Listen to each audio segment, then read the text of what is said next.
well, let me throw it to the audience. I know you have a question right up front. Hi. Yeah. Hi, darling. What's your question? Could somebody assist this young person with the mic too? Maybe just dip it down a little bit so you can just, yeah. Pop it off so we can hear you. Oh, that's cool. Do you know what your zodiac sign is?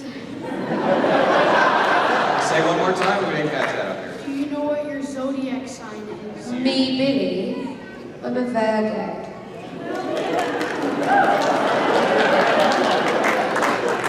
And the people I love a lot in my life are Virgos too. Yeah, Virgos seem to attract one another. Oh, there you go. I immediately love you. Sorry for the rest of you.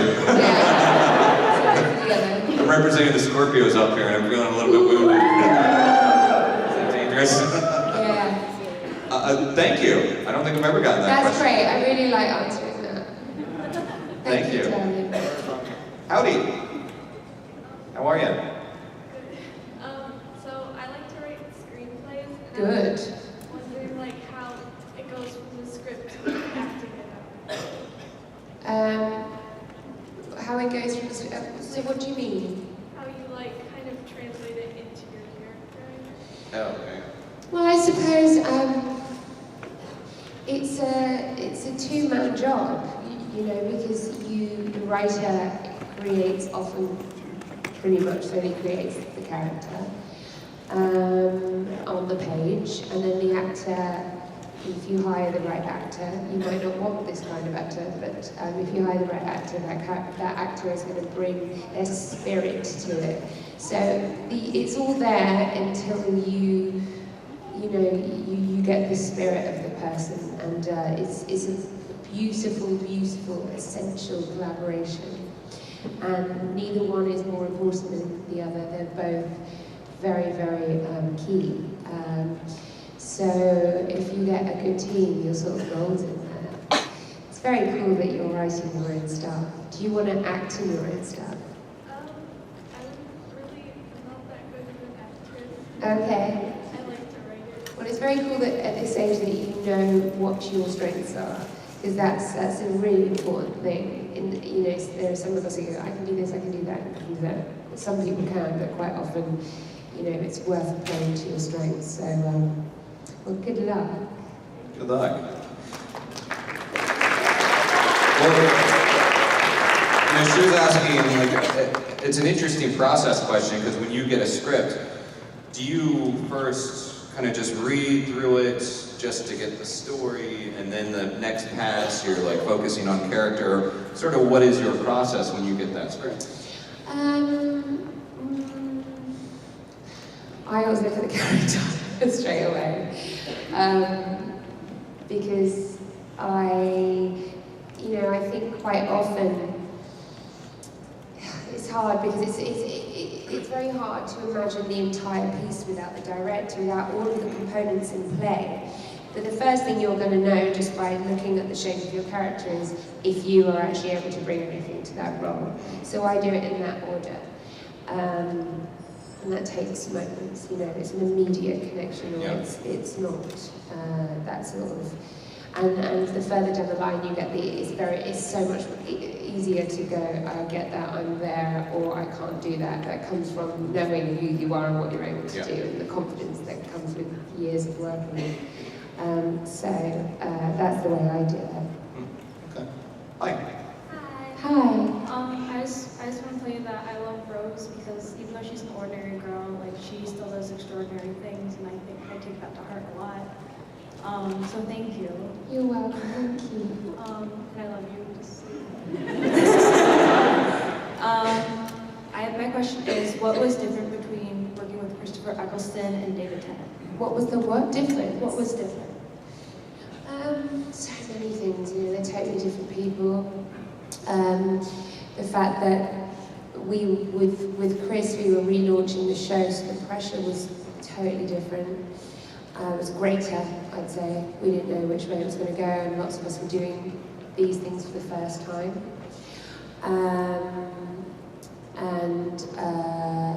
So you know, all of those things. They're totally different energies. It's quite amazing that they played the same part because, you know, in spirit they're very, very different men. Both incredible actors. So yeah, and they work very differently. They work totally differently. So it was a wonderful learning curve because I was right at the beginning of my acting career, and I was acting alongside two of our best male actors in the UK. You know, so that was pretty cool. Thank you so much. Thank you. Thank you. Hello. Yeah, there you go. Go on, girl. Yeah, she's got it. What was your hardest scene while being Rose? What was my Hardest scene while being Rose. Any scene where I had to say a really tricky word. So there's lots of those. I found the Doomsday episode pretty hard for obvious reasons. It was pretty emotional, but I loved it as well, and it felt like more real than anything I've ever done. Anything I had done, and sort of anything I've done since. And that was like saying goodbye to a friend in reality, because I find it hard to separate the two. So yeah, I found that quite tricky. Thank you. Thanks. Thank Ellie. you. Hello. Hi. Hey, buddy. What is it like to film The Day of the Doctor with Matt Smith and David Tennant combined? It was awesome. Oh my god, it was mad. It was like buying a really expensive ticket to a really good show. And actually being allowed to sit on the set and touch the actors and have coffee with them. You know, I felt like a fan when we were filming that. In a way, I feel like there should have been more fan set visits that day, because it would have been a fan, like, meltdown. Yeah. Thank you. I mean, and for you, you're working. I mean, it's work alongside like two friends, you know. Yeah, and also it's hard. I was a bit like, oh god, is this going to be like, you know, is there going to be any level of competition between them, and they're both my friends, and it's like having kids where you can't praise one without praising the other, do you know what I mean? Like, you're lovely, but you're lovely too. You did that really well, so did you. Proud of that. Yeah, I mean, they wouldn't have been at all aware of that because they were having such a blast themselves. Yeah. Hello. Hello. Hi, Rose. I just want to say I'm Leo. I love it. You've always got the Sonic view. I've seen solidly with your I already Sonics. have someone here I really love. Come closer to the mic, my darling. There we are. My question is, what do you think of the new character in the new season, Bill? Say that again. What do you think the companion named Bill in the new season? Yeah. So, what do you think about the new companion on the show? But I mean, you're a pretty busy person. I don't even know if you've gotten a chance to watch new episodes. No. If I'm honest, I haven't seen any of the new stuff. And what I'd really like to do is wait till my kids are into it. I'm really hoping that will happen soon. And then we can start, you know, maybe where I started, and then I've got episodes to sort of look forward to and watch with them for the first time. Yeah, I'm really hoping that day comes soon. Yeah. However, what's interesting about, even if you haven't really been able to see the episodes, you're part of this club, you know, of even though it's existed for, 54 years coming up on, like, it's a pretty small club, you know? And I'm sure that if you were, you probably understand what the actor Pearl Mackie is going through as far as taking on that role of the companion and the pressure and the things that someone has to go through as a member of that club. Like, it's pretty stressful. Yeah. Yeah, it's pretty stressful, and it's like nothing else you'll ever do, and it's a long job as well, and it's a lot of work. But I think everyone seems to really dig her. Yeah. Like, that seems to be a universal, she seems to be a universal appeal. So that's good, isn't it? And people are finding her funny and stuff, and, you know, so, gosh, it's great, you know, good for her. Yeah, yeah. I just want to say thank you. I love you, Rose. Thank you. Hi there. Hello. Hi, Charlie. So my question is what would the best genre be for someone who's wanting to become an actor for their first TV show to be like? What would be the best genre? Interesting question. That's a really good question. Well, I say always go into the deep end first. That would be, I think life is good when you do that. And so let me think, what genre is the deep end? Well, yeah, sci-fi is pretty deep. Sci-fi is a reach, you know. There's a lot of greater understanding of script you need. It's a very physical task. You often need to learn stunts and need to hone your emotional stuff as well. But then I'm saying that because that's what I did. That's all I know, to do that. I think that's a really, because also you're covering so many things. Like, even though it's sci-fi and Doctor Who, you do comedy, you do, you know, like I said, the emotional stuff, you do CGI, you know, all of those technical things that is essential to learn as an actor nowadays because you do so much of it. Stage fighting, you know.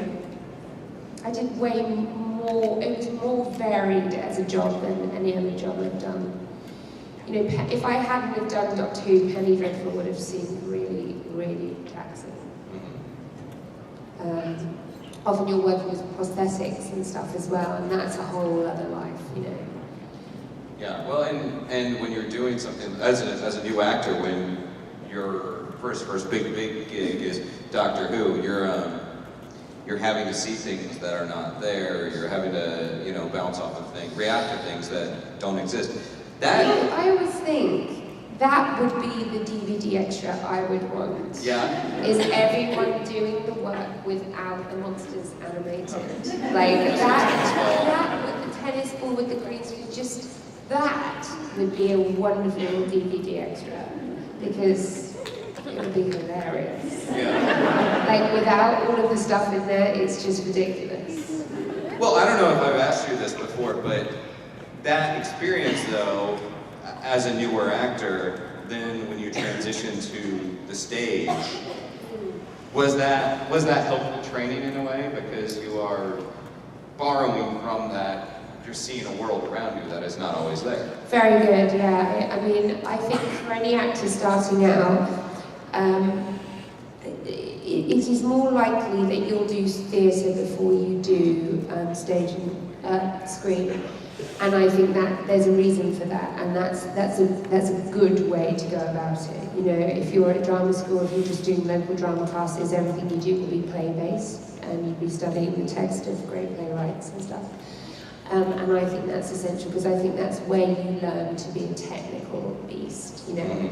And also you learn very basic things about intentions and what you're trying to do to someone, and how to make someone, you know, how to make someone do something, and how to be in your body and be physical, because the stage demands that of you.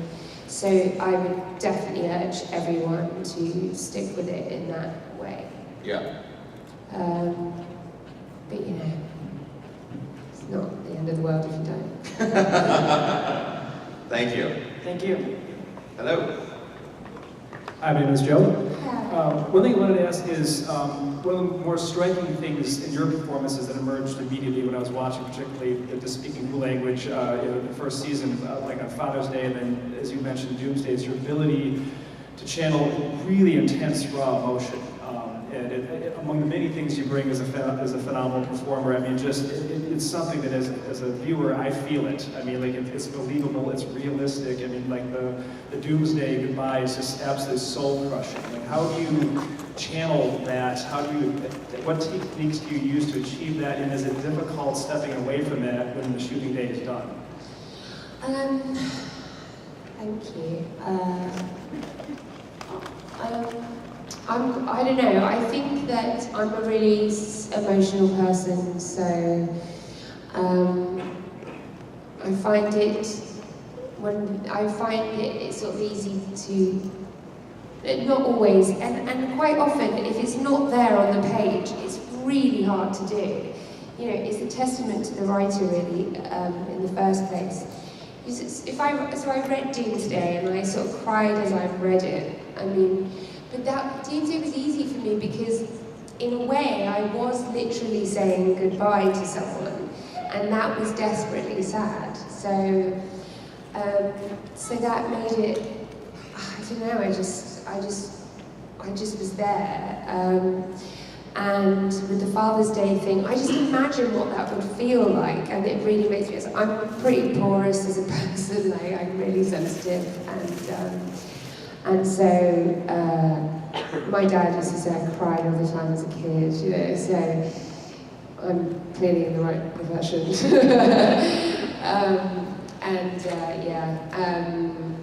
That's sort of what I tend to do. I also use music so much to get myself in the right space. So if I've got to do an emotional scene on the way to work, I'll just put my headphones on and listen to a selection of really bleak tunes. Or tunes that meant something to me emotionally, you know. That's what I do. I really cut myself off from other people as well. Yeah. Thank you. Thank you. Hello. Hi, Billie. My name is Jacob, and I wanted to ask you, of all of the gambit of the worlds that you had the chance to visit, even though they were green screened or tennis balls, which was your favorite adventure to tackle or your favorite mystery to solve and world to see? I loved doing Tooth and Claw, because that felt like a real romp, like that felt like a farcical play or something. It was just so funny. Basically, because we've just been chased around. And you know, when you're chased, you just laugh all the time. Like, if I chase my kids, they just laugh. Yeah. Probably it's not that threatening, but you know, it just created a great energy, and it had enormous comedic value, that episode, I thought. And New Earth did as well. That was, you know, that was really, really fun to shoot. And it was a different thing to what we'd done on Doctor Who before. So I think if I'm going emotional episodes, I really loved Father's Day and Doomsday, and if I'm going for like comedic challenges, it would be those guys. Also, it's really cool to stay in one location because I hate moving around. So Tooth and Claw was in a castle for like 7 days, and it was just awesome. Thank you. Thank you. Bye. What world or sandbox have you yet to play in that you really want to kind of visit? You know, either genre or time period or anything. I'd love to do like a musical movie. Yeah. Yeah, I'd love to. I mean, I loved dancing as a kid. Like, I wanted to either be an actress or be a dancer, and I think I would love to do a movie where there's dance. What kind of musical? Like a rock opera, a traditional kind of like Rodgers and Hammerstein? What kind of musical? What's your favorite? I'd actually like to do like old Hollywood. Old Hollywood, Yeah, just something really soaring and glorious, and you know. But then Moulin Rouge was such a wonderful, you know, interpretation as well. Less of the rock, yeah. So I mean, just that sort of stuff. It'd be so cool. Yeah. Hi. Hi, I'm Caitlin. You look great. Thank you. I have two quick questions. One, what was your favorite like storyline or episode you filmed or did as Rose Tyler? And Well, the ones I just said before, like the Doomsday and Father's Day, for the emotional side of things and for the domestic and reality. And then the Tooth and Claw and what should I say, New Earth, the comedic ones. Cool. And my second question is, which doctor was it better for you to like work with, or which one did you like better? David. It's kind of If you a... guys ever watch these like back on YouTube, these interviews, you must know my answer to this, but like David. No, I don't. I think they're both great. They're just different, aren't they? And also working with David was like I said, a totally different experience because this show had been a massive success. So everyone was like, and it meant we could just, you know, mess around a bit more. It's a longer journey. I mean, you spent more time, you know, working with David as well, you know, so that bond was able to be forged a little bit longer and deeper. Yeah. And also there's a different energy that comes with a success. Yeah. Do you know what I mean? Yeah. Like everyone's just like, yeah, we're killing it. Everyone loves it. The confidence makes everyone so happy, you know? Yeah. So I think that created more sort of space for us to play around. Certainly. Thank you. Thank you, buddy. So here's the deal, guys. So we're kind of out of time. However, if you could do sort of yes/no questions, lightning round, we can try to burn through a couple. So if you agree to this, we will try no more people in line at this point, but we can get through you guys, okay? Cool. You agree? My question was like, what's the favorite monster we've got to do? Favorite monster? All right. Favorite monster? Favorite monster? You have to play with this as well. You're terrible at lightning round. No, but the minute I know we've got to go at speed, I'm just like, oh my god, brain dead. Well, I really like the Ood. They're not really a monster. They're kind of monstrous, but they're kind. They count. Okay, cool. All right, lightning round. Yes. Yeah.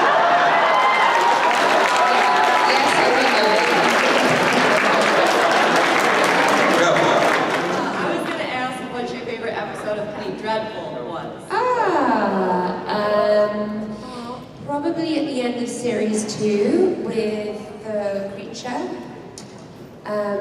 where I unveil my darkness and superhuman strength.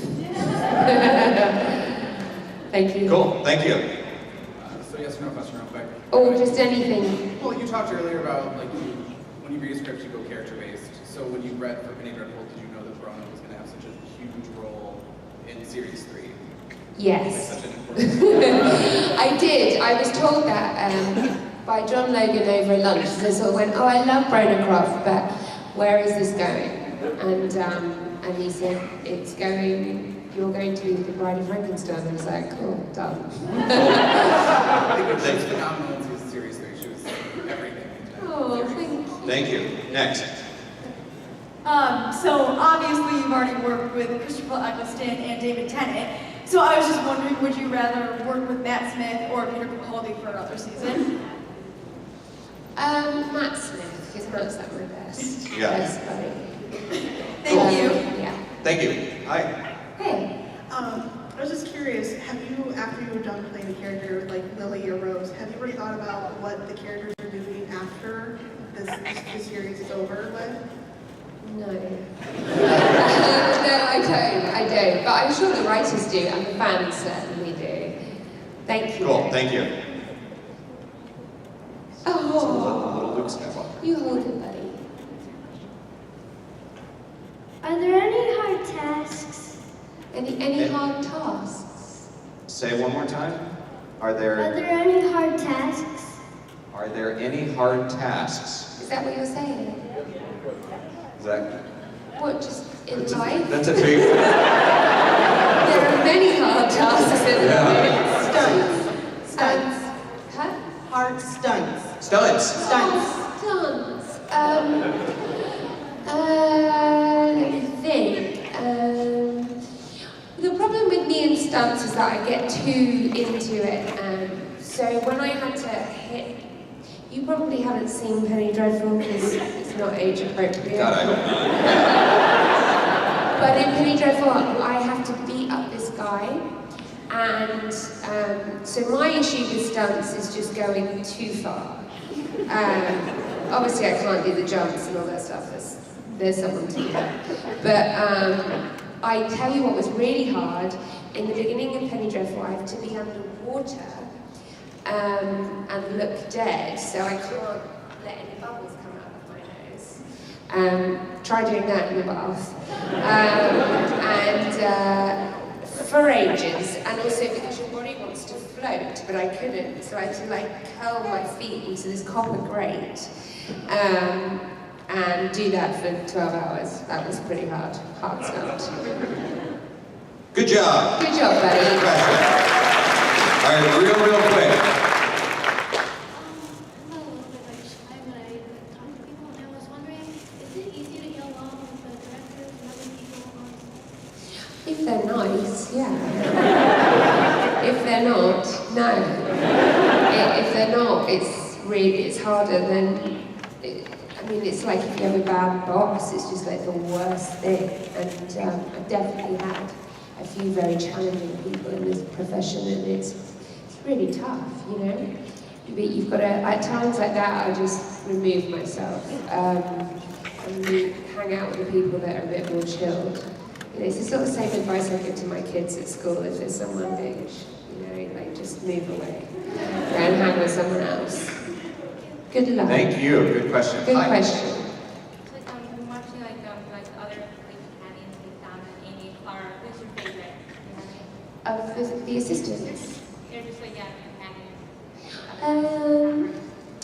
I really love Amy Pond. I really think she's awesome. I really love all of them, but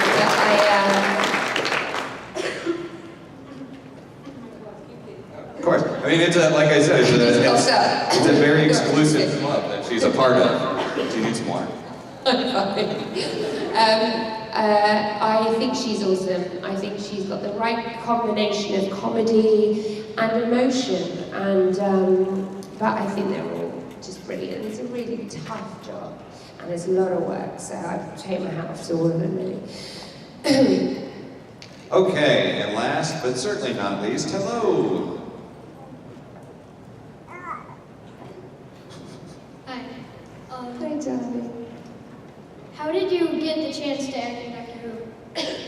I just auditioned for it. Someone sent me the script through my agent. And just like normal auditions, you just go in, you do your interpretation of the role, and it went well, and which is always a relief. And then I went and met Christopher Eccleston and did it with him. And who were you dressed as? Huh? The Ninth Doctor. Yeah. Oh, very good look. All right, guys, so that brings us to the end of the Doctor Who panel with Billie Piper. However, you guys can go see her at her table, so go get those last-minute signings and all that good stuff. Thank you.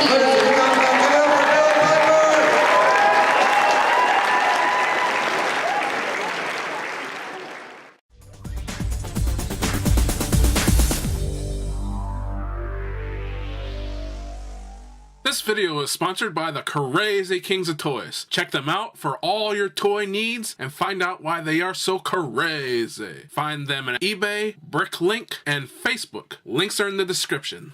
For more Toxic Pop, visit our website at toxicpop1.wixsite.com/toxicpop. Email us at toxicpop1@gmail.com and check us out on Facebook at facebook.com/toxicpop1 and Instagram at instagram.com/wearetoxicpop. Links are in the description.